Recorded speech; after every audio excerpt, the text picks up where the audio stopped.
orang tua sudah bayar, ya, kita harus berikan yang terbaik gitu. Dan mungkin nggak semua sekolah seperti itu, Mas, kalau boleh adil gitu. Betul. Saya bersyukur, saya ada di sekolah yang yayasan sangat orang tua, ownernya itu sangat mendukung kebutuhan pendidikan. Mungkin Ini itu menarik kenapa nih. saya betah Aku banget mau dari masuk sekolah ke sana. saya. Menariknya begini. Ini akan saya pertontonkan lagi ya, sambil kita ngomong pasti akan ku pertontonkan Iya, apa iya, yang iya, terjadi saat iya, Mbak dan tim melakukan Zoom dengan iya, peserta iya, didiknya. Nah, iya. mungkin orang yang melihat tayangan ini saat Mbak melakukan Zoom ini, orang akan melihat jika, wah ya jelas aja Mbak Tasya ini kan kerjanya di sekolah swasta yang mahal, bayarnya muridnya mahal, jadi fasilitas semuanya oke, Zoom license punya dan sebagainya. Tapi tolong dikoreksi kalau saya salah. Ini bukan soal operational cost gitu, bukan soal itu. Karena apa? Saya rasa ini tidak mahal-mahal amat untuk urusan pendidikan. Berapa sih Zoom license satu itu kan? Yang kedua kalau Zoom itu, Zoom pun bisa dilakukan dengan handphone, right? Dengan handphone kan. Nah kemudian kalau Mbak kemudian pakai animasi itu pakai green screen, iya kan? Terus Tawan ya, Mas. bukan, saya kan orang multimedia, saya tahu. Oh iya. Saya tahu. Tapi jangan dipikir ini effortless gitu loh. Ini luar biasa banget effortnya meskipun begitu.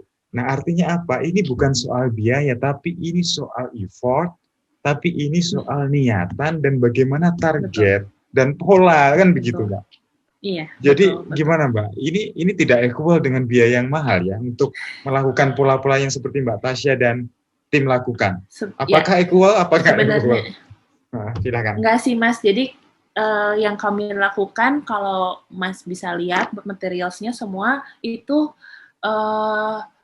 either barang bawaan sendiri ya, kayak sepeda, ataupun saya minjem punya saudara saya yang dokter, peralatan dokternya, ataupun yang lainnya, itu saya selalu pakai barang murah sih, Mas. Maksud saya pakai dus bekas kulkas, pakai ya semua sih emang itu gitu, tapi semua memang pakai barang-barang recycle, jujur aja, karena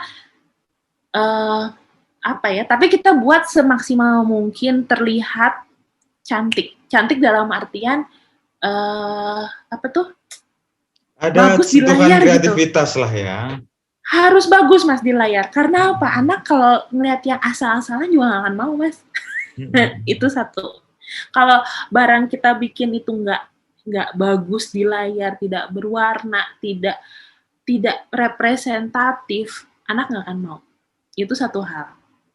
Dan itu tuh proses juga sih, Mas. Jadi saya misalnya nemuin si green screen ini, awalnya tuh saya pakai panggung gitu ya. Dan saya nggak dapet perhatian yang saya nggak dapet perhatian yang saya inginkan dari anak-anak.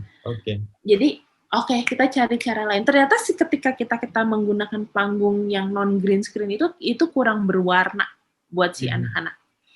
Kurang apa ya? Kurang cantik mungkin di mata mereka gitu ya. Jadi mereka nah ketika saya pakai green screen, pakai si gambar animasi itu saya dan itu lebih praktis buat kami. Karena kami bisa ngerubah green screen apa aja, tinggal bikin karakter-karakter puppet yang kecil-kecil itu aja. Dan itu hemat biaya kan? Artinya kita nggak usah bangun set kan? Cukup layar saja kan gitu. Iya, Oke, lanjut. Iya, nah dan story yang dibentuk itu bukan story yang asli sih. Memang kami pokoknya sesuaiin aja temanya apa, ya kita bikin cerita. Yang awalnya susah pun lama-lama terbiasa ternyata. Nah, artinya kalau ngomong story dan apa yang disajikan pada apa namanya peserta didik kan sebenarnya itu hanya tools untuk menyampaikan materi kan. Iya. Itu. Nah, maksud saya begini loh, Mbak. Kadang ini apa yang dilakukan Mbak Tasya dan teman-teman dengan effort yang sebegitu ribet itu tidak selalu sama dengan cost yang tinggi begitu loh. Ini tentang kreativitas, ini tentang ide kan begitu. Betul. Kayak masak juga, Mas, sebenarnya nggak mahal sih.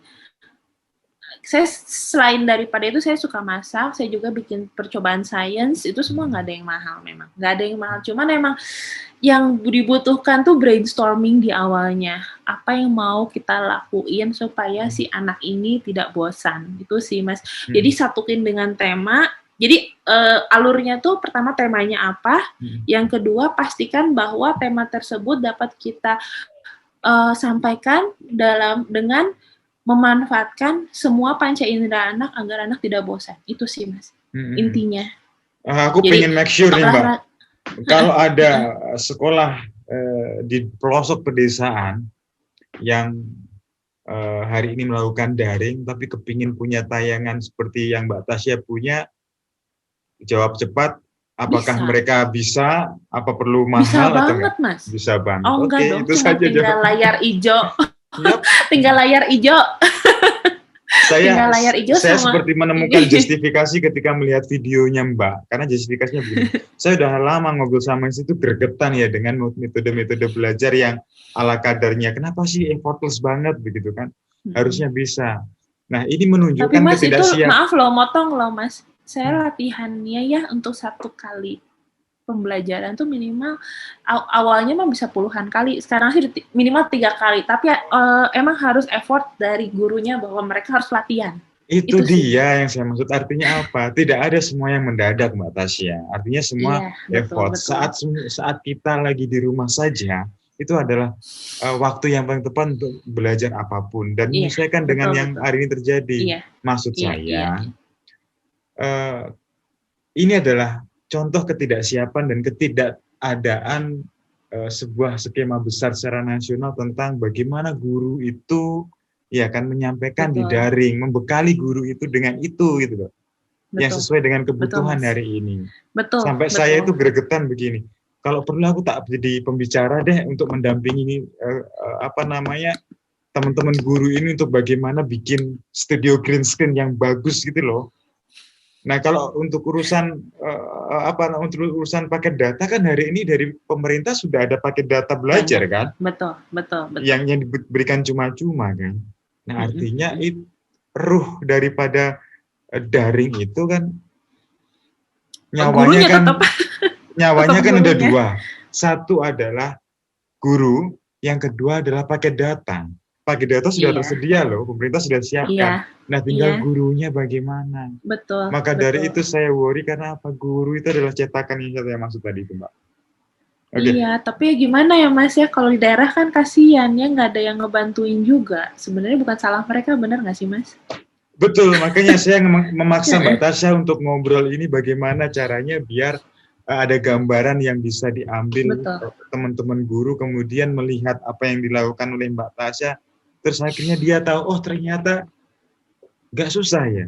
Dan aku open ya, melalui video ini saya ngomong, nanti di video ini akan saya, dimanapun video ini teman-teman bisa temukan, di Instagram, di Facebook, di YouTube, bisa DM saya, kalau teman-teman kepingin tahu caranya pakai green screen bagaimana, bikin tayangan green screen bagaimana, saya siap mendampingi, bahkan saya siap diundang Zoom juga untuk melakukan treatment itu, gitu loh. Betul Mas. Tidak ada sesuatu yang tidak bisa diupayakan, gitu loh.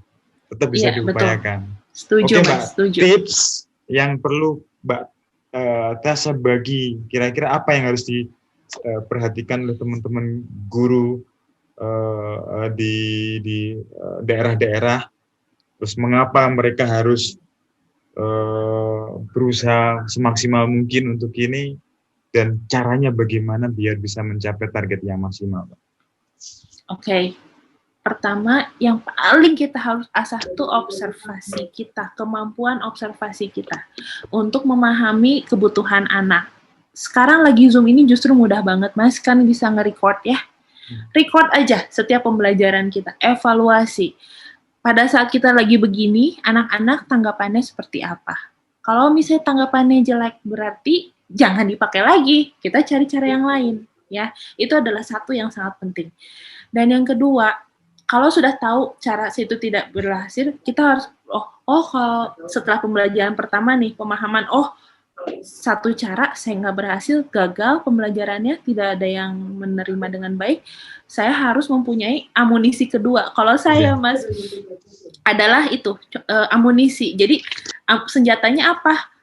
plan B, plan C, plan D, plan E. Jadi saya misalnya mau belajarnya tentang tema apa? Oh, mau pakai storytelling gitu ya, misalnya dengan bercerita. Ternyata dari bercerita itu nggak ngefek. Apa sih, anak-anak bosan lah berlarian. Ya jangan dipaksain cerita terus gitu ya. Tinggal bilang, wah ternyata anak-anak sudah bisa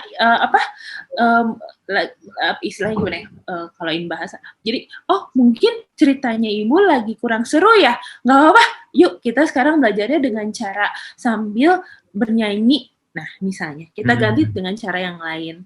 Tapi kita juga sebelumnya bukan cuma tiba-tiba langsung kepikiran di tempat, enggak. Jadi di depan layar kita itu di samping kanannya plan A storytelling, plan B nggak berhasil storytelling bernyanyi sambil bergerak gitu, menari. Jadi ada kegiatan motorik kasarnya sehingga si anak-anak tetap semangat gitu. Tapi nggak berhasil juga nih play games, ya kan?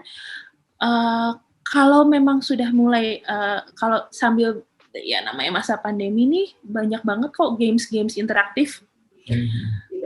Cari yang sesuai dengan tema kita.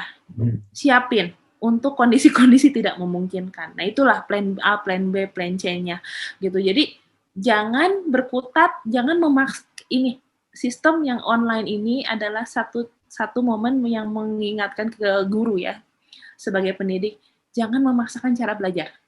Kita nggak bisa. Iya kan, karena orang anak-anak sekarang kalau udah nggak suka tinggal pergi aja gitu. Iya kan, itu udah satu itu.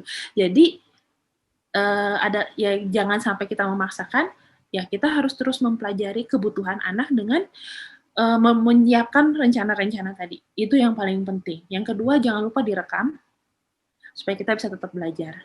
Ya kan, oh cara ini saya salah, cara itu saya bisa, apa yang harus dikembangkan dari situ. Jadi buat saya tips paling pertama itu sih Mas, observasi. Dari observasi itu akhirnya kita timbul, oh si anak-anak ini ternyata lebih suka dengan cara menggambar ya, kita harus cari ide apa. Dari situ alurnya pertama bisa mengevaluasi kegiatan, yang kedua bisa mengembangkan kan, dari games, dari multimedia apa, atau dari kegiatan apa gitu. Yang ketiga, jangan hanya berkutat pada mendengar dan melihat. Anak harus ada berbicara, berjalan, atau menggunakan kaki dan tangannya supaya tidak bosan. Itu sih Mas, itu sih yang paling penting dari pembelajaran daring itu. Oke.